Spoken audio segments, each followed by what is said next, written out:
Hello students, welcome back in my class. शुरू करते हैं हमारी आज की क्लास। आज हम पढ़ेंगे क्लास 8 के साइंस का chapter first, crop production and management. Class 8 वालों का साइंस का first chapter, crop production and management. सबसे पहले हम ये समझते हैं कि क्रॉप क्या होती है। बेसिक शब्द है इसका, नॉर्मल सा मीन सबको पता है। क्रॉप मतलब होता है फसल। फसल प्रोडक्शन यानी कि फसल उगाना और उसका मैनेजमेंट करना। तो फसल वो होती है कि एक ही चीज़ की या फिर एक ही अनाज की, एक ही ग्रेन को बहुत ज़्यादा क्वांटिटी में एक साथ उगाना। एक ग्रेन को बहुत सारी क्वांटिटी में एक साथ एक ही ज़मीन पर बहुत सारी क्वांटिटी में उगाना, वो होता है क्रॉप। क्रॉप माने फसल। क्रॉप कोई ऐसा तो नहीं है कि सिंगल एक पौधा उगा दिया और वो क्रॉप हो गई, वो तो क्रॉप नहीं हो सकती ना। फसल मतलब बहुत सारी, फसल मतलब बहुत सारी। तो आज हम इस चैप्टर को स्टार्ट करते हैं। इसमें पहले हम इसकी बेसिक जो भी टर्म्स है या फिर बेसिक जो डेफिनेशंस है, एक्टिविटीज़ या फिर जो बेसिक चीज़ें, इंट्रोडक्शन पार्ट है, उसको पढ़ते हैं। ठीक है, तो let's start.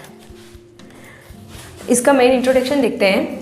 The term agriculture is derived from two Latin words ager and culture, means field cultivation. जो एग्रीकल्चर वर्ड है ये लैटिन भाषा के दो शब्दों से लिया गया है। एग्रीकल्चर यानी कि कृषि कार्य या फिर कृषि। ये जो वर्ड है एग्रीकल्चर, ये लैटिन भाषा से लिया गया है, जिसको टू पार्ट्स में डिवाइड किया गया है। फर्स्ट है एगर एंड सेकंड है कल्चर। एगर का मीन्स होता है फील्ड और कल्चर का मीन्स होता है कल्टीवेशन। फील्ड यानी कि बड़े बड़े खेत, बड़े बड़े खेत, उनको कल्टीवेट करना, उनको कल्टीवेट करना, इसको कहा जाता है एग्रीकल्चर। दस is the cultivation of field और लैंड, या फिर हम ये कह सकते हैं कि फील्ड और लैंड या फिर बड़े बड़े खेत हो गए या फिर जो एक साथ बड़ी सारी लैंड है, भूमि है, उसको एक साथ में कल्टीवेट करना। In a border sense, border sense मतलब बहुत बड़े स्तर पर। ऑन ए हाई फील्ड, ऐसा नहीं छोटी सी जगह ले ली एकदम भी ऐसे उगा दिया और हमने कह दिया हम तो एग्रीकल्चर कर रहे हैं। नो, बहुत बड़ी जगह पे बहुत बड़ी क्वांटिटी में है, क्वांटिटी में लैंड या फील्ड को कल्टीवेट करना कल्टीवेशन कहलाता है, एग्रीकल्चर कहलाता है। It is the science of growing plants and raising animals useful to humans. It is the science of, इसको विज्ञान कह सकते हैं, इसको साइंस कह सकते हैं, ऑफ ग्रोइंग प्लांट्स, प्लांट्स उगाना और एनिमल्स को पालना, यूजफुल टू ह्यूमन्स, ऐसे तरीके से प्लांट्स को उगाना और एनिमल्स को रखना कि वो ह्यूमन्स यानी कि हम इंसानों के काम आ सके। ये है साइंस। अब कृषि कार्य हमारे जो अर्ली मैन्स थे उन्होंने धीरे धीरे सीखा, डेवलप किया।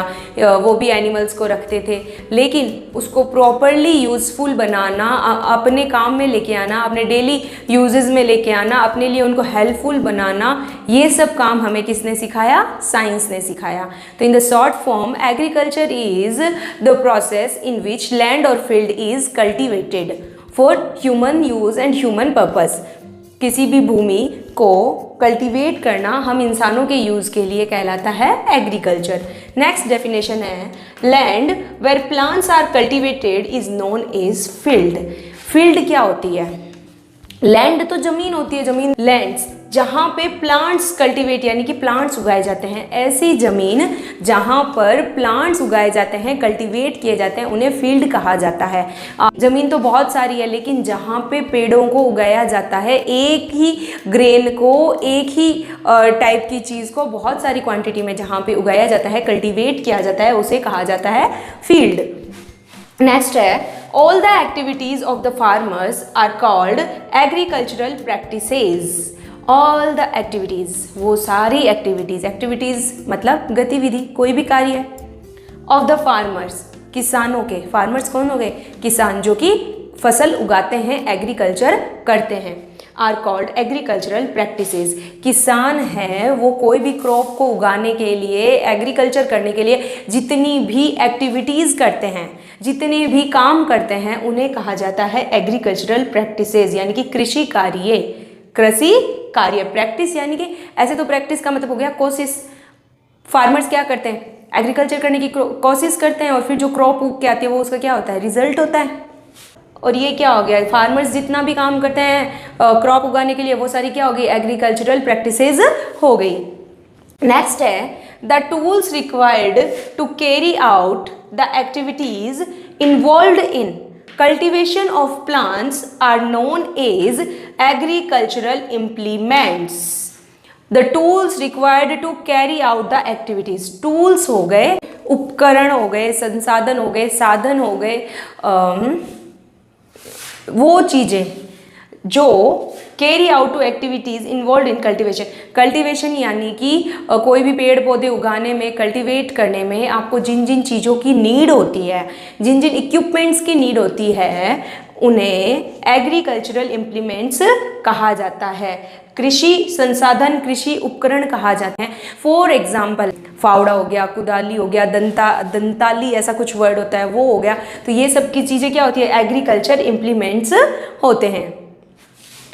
Some implements are used with the help of animals like camels and bullocks. कुछ ऐसे implements भी होते हैं जो animals की help से काम में लिए जाते हैं। कुछ एग्रीकल्चर में ऐसे इम्प्लीमेंट्स होते हैं जो एनिमल्स को यूज़ करके काम में लिए जाते हैं, जैसे कैमल है, बुलॉक्स है, कैमल यानी कि ऊंट हो गया, बुलॉक्स मतलब बैल हो गए, इनको काम में लेके उन इम्प्लीमेंट्स को यूज़ किया जाता है। एग्जाम्पल जो हम खेती जो जुताई करते हैं, खेत की प्लगिंग करते हैं, वो जैसे उसके पीछे वो ऐसे जिग वाला एक वो कुदाली सी लगी हुई रहती है, वो होती है जिसको बुलॉक्स यानी कि बेलों के पीछे जोड़ दिया जाता है, या फिर ऊंट है उनके पीछे जोड़ दिया जाता है। तो वो एक पर्टिकुलर एक ही स्पेस छोड़ते हुए कंटिन्यूसली लाइन बाय लाइन वो करते जाते, खुदाई करते जाते हैं, तो वो होता है एनिमल इम्प्लीमेंट्स।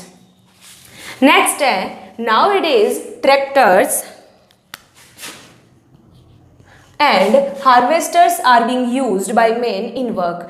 देखिए जो एनिमल्स इम्प्लीमेंट्स यूज़ में लिए जाते हैं ना, उनमें एक दिक्कत है, एक तो उसमें टाइम ज़्यादा लगता है, दूसरा एक जने को पूरा उसके साथ में ध्यान रखना पड़ता है, सॉरी 2 जने चाहिए होते हैं, उसमें एक जना उन बेल्स को आगे से आगे चलाता है। ऐसा तो नहीं है कि बेल अपनी मर्जी से चले जा रहे हैं, उनको भी ऐसे मार के या फिर कोई भी ऐसे करके आगे से आगे चलाया जाता है, और पीछे एक जना ध्यान भी रखता है कि सही से हो रहा है या नहीं हो रहा है। तो इसमें टाइम भी ज़्यादा लगता है और ह्यूमन जो एक्टिविटीज़ है वो भी ज़्यादा होती है। तो उसकी जगह आजकल क्या रिप्लेसमेंट आ गया है कि एनिमल इम्प्लीमेंट्स की जगह हम ट्रैक्टर्स या हार्वेस्टर यूज़ करते हैं। इसमें सिर्फ एक जो ड्राइव करने वाला होता है वो ट्रैक्टर को ड्राइव करता जाता है, और ट्रैक्टर के पीछे वो प्लगिंग वाली मशीन जुड़ी हुई रहती है, उसे अपने आप से खुदाई होती रहती है और उसमें समय भी कम लगता है।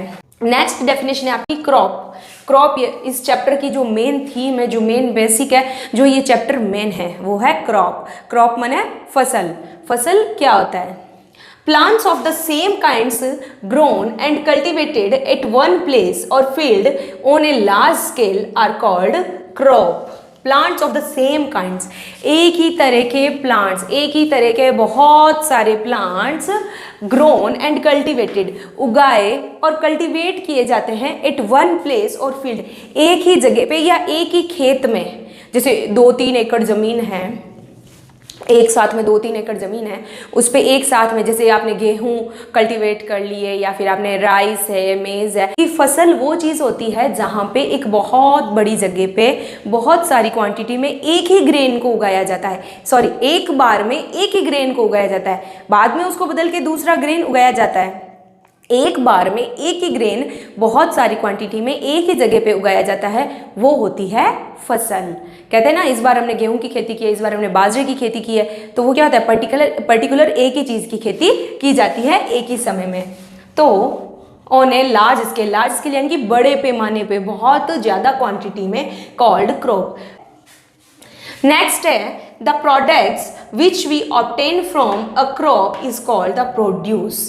प्रोडक्ट्स, फसल से जो हमें दूसरे प्रोडक्ट्स मिलते हैं, फसल से जो हमें दूसरे प्रोडक्ट्स मिलते हैं उन्हें प्रोड्यूस कहा जाता है। फसल से जो प्रोडक्ट हमें मिलता है उसे क्या कहा जाता है? प्रोड्यूस कहा जाता है।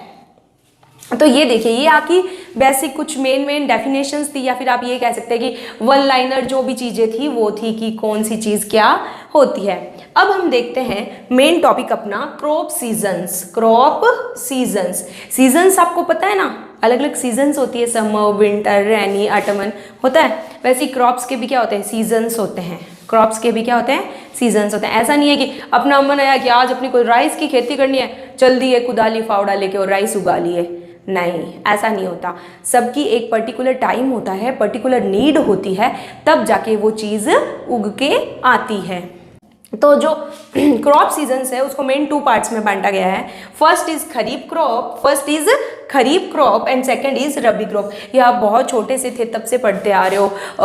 क्रॉप्स आर 2 टाइप्स, खरीफ फसल एंड रबी की फसल। खरीफ में ये होती है, रबी में ये होती है। खरीफ इस मंथ्स में बोई जाती है, रबी इस मंथ्स में बोई जाती है। ये सब चीज़ें आप पढ़ते आ रहे हो।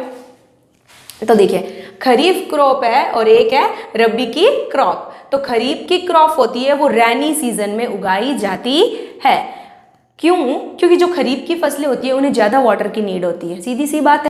ऐसी क्रॉप्स जो बारिश के समय में मतलब अब जैसे बारिश आने वाली है, जैसे जुलाई में बारिश होने वाली होती है, तो क्या करते हैं लोग, उससे पहले मतलब बोना शुरू कर देते हैं कि भाई वो खेत खोद के उसमें वो बीज बो के रेडी रखते हैं ताकि बारिश आते ही उस फसल को पानी मिले और वो बहुत अच्छे से उग के बाहर आए, ज़्यादा क्वांटिटी में क्रॉप उग के आए, ज़्यादा क्वांटिटी में ग्रेन मिले हमें। तो जो फसलें बारिश के मौसम में बोई जाती है, रेनी सीजन्स में बोई जाती है, उन्हें खरीफ की फसल कहते हैं। और उसके एग्जाम्पल है राइस, मेज, soybean etcetera. Next is rabi crop. Rabi crop है वो विंटर में उगाई जाती है। दैट मीन्स इसको कम पानी की नीड होती है। ऐसी फसल जिन्हें कम पानी की नीड होती है वो रबी की फसल होती है और इसे विंटर्स में बोया जाता है। विंटर कब होती है? दिसंबर में होती है, दिसंबर जनवरी में। और इसके एग्जाम्पल क्या हो गया? वीट हो गया, पी हो गया, ग्राम हो गया, एसेट्रा। तो the crops which is grown in winter seasons is called rabi crop and the example of rabi crop is wheat, pea, gram, etc. Okay? ये नोट्स आप लिख लीजिए। आई एम श्योर आपको यूजफुल होंगे, ये आपके बहुत काम आएंगे। मिलते हैं अब अपने नेक्स्ट वीडियो में, तब तक के लिए टेक केयर, थैंक यू।